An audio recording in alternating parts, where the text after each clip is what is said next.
Together, New York, we're going to freeze the... Together, New York, we're going to make buses fast and... Together, New York, we're going to deliver universal... We will make our city one where every person who calls it home can live a dignified life. मैं हमारे शहर को affordable बनाऊंगा। New Yorkers मुश्किल से afford कर रहे हैं रोटी, कपड़ा और मकान। मैं ये सब बदलने के लिए लड़ रहा हूँ। Rent freeze, free buses, universal childcare और सस्ती groceries के जरिए। Mi nombre es Zohran Mamdani y soy candidato a la alcaldía y quiero reducir los costos para la gente trabajadora. New York সিটির মেয়র জন্য ডেমোক্রেটিক প্রাইমারিতে আমরা র্যাঙ্ক চয়েস ভোটের মাধ্যমে নির্বাচন করি. العيشة بنيويورك صارت غالية للكل. ازيك يا باشا؟ كل شيء تمام؟ وصار صعب نعيش فيها ونربي أولاد. أنا كعمدة رح جمد الإيجارات لأكثر من 2,000,000 شخص وخلي الباصات سريعة ومجانا وأضمن رعاية الأطفال شاملة لكل العائلة. Make a rap for your nanny. It's a rap. Get the guap, spin a rack on your nanny. Come through, give a dab to your nanny. If you really feeling good, spin a track for your nanny. Go ahead, make a rap for your nanny. It's a rap. Get the guap, spin a rack on your nanny. Come through, give a dab to your nanny. If you really feeling good, spin a track for your nanny.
I want to speak to the memory of my aunt.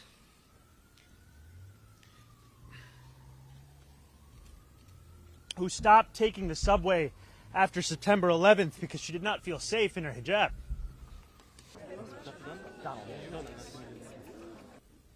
More than 1 million Muslims in this city existing all while being made to feel as if we are guests in our own home. No more. I look forward to being a mayor for every single person that calls this city home. Not just those who voted for me in the Democratic primary, not just those that vote for me in this general election, but all 8.5 million New Yorkers. And that includes Jewish New Yorkers who may have concerns or opposition to the positions that I've shared about Israel and Palestine. At Sam White 087. Zohran, go back to Uganda where you come from and belong. At Teflon Gone. Loser, go back to Africa. There are thousands like this from across the country. I hear you. And I agree. I'm going back to Uganda. I'm headed there in a personal capacity to celebrate Rama and I's marriage with our family and friends. But I do want to apologize to the haters, because I will be coming back. You will hear from Andrew Cuomo about his experience as if the issue is that we don't know about it. The issue is that we have all experienced your experience. The issue is that we experienced you taking a $5 million book deal while you sent seniors to their deaths in nursing homes. The issue is that we experienced you cutting funding for the MTA to send money to upstate ski resorts. The issue is that we saw you give $959 million in tax breaks to Elon Musk. The issue is your experience.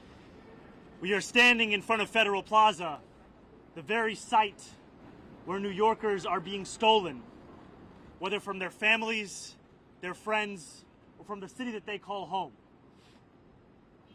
It is at this very site that we understand the cost of this news, that former Governor Cuomo has been conspiring with President Trump. about the fate of this city, about the future of this city, about the facts of this race.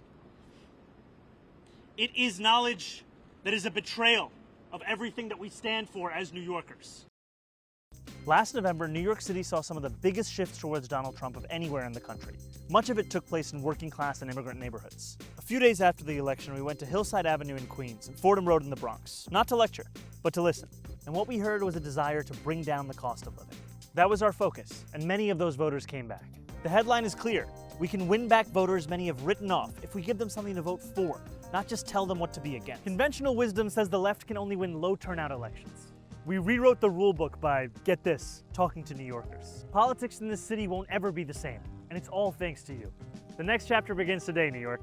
In the words of Nelson Mandela, it always seems impossible until it is done. My friends, we have done it. I will be your Democratic nominee for the mayor of New York City. We have won. To Mr. Cuomo, I have never had to resign in disgrace. I have never cut Medicaid. I have never stolen hundreds of millions of dollars from the MTA. I have never hounded the 13 women who credibly accused me of sexual harassment. I have never sued for their gynecological records, and I have never done those things because I am not you, Mr. Cuomo. And furthermore, the name is Mamdani, M-A-M-D-A-N-I. You should learn how to say it because we got to get it right. My name is Assemblymember Zohran Mamdani, and I am running to make the city affordable. I'll freeze the rent for millions of tenants, make buses fast and free, and deliver universal childcare. And before you ask, I'll pay for it by taxing the rich. Listen, Valentine's Day is coming up, and I've been thinking about us. I know you've been let down so many times. The whole working class has been let down. This time I want it to be different. I see us riding on a bus. That bus is fast and free. We're on our way back to our union-built, rent-stabilized home. Maybe we're shopping for cheaper groceries at a city-owned supermarket. And who knows, one day we have kids, and I want them to have universal childcare. I know it's not yet Valentine's Day, but I can't wait any longer. Will you be my Democrat? You have Brian Nichols, who's making more than $113 million every year. Starbucks had agreed, they had made a commitment, a public commitment, that they would be offering a fair contract to workers. And instead what they've offered are 50-cent raises, by and large, across the board. This is all while they're paying their CEO more than $110 million. A CEO who takes a company private jet to get to and from work much of the time. All while these same workers are being told there's not enough money for them to actually be paid what they're worth. And what these workers are showing today is that if they withhold their labor as a result of an unfair labor practice, then these stores will not be able to function. And therefore it makes it very clear to New Yorkers whose labor is actually critical to Starbucks. We gather tonight in the wealthiest city, in the wealthiest country, in the history of the world. And it is unlivable for the working class who built it. This is a quiet, grinding crisis that doesn't just play out in dollars and cents, but in lost sleep, anxiety, and shame, in homelessness, and even in death. For others, it is the fading dream of raising a family in the neighborhood they love. The cost of living isn't just the result of unaccountable market forces. Our elected officials aren't just bystanders. These are choices. And at almost every opportunity, Eric Adams has chosen to make this city more expensive for the people who keep it running.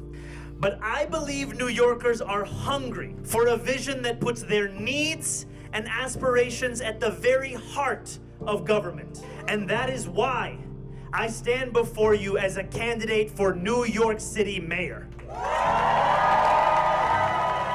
Working people are being pushed out of the city they built. A mayor could change this, and that's why I'm running.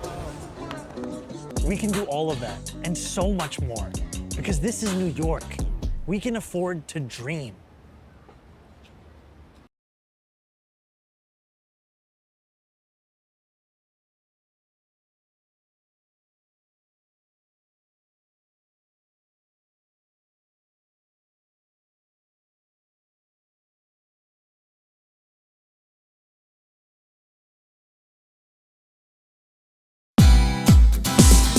Hey, thank you for watching this on CNBC TV 18. Hope you liked it. For more such interesting news and updates, follow CNBC TV 18 on all the social media platforms.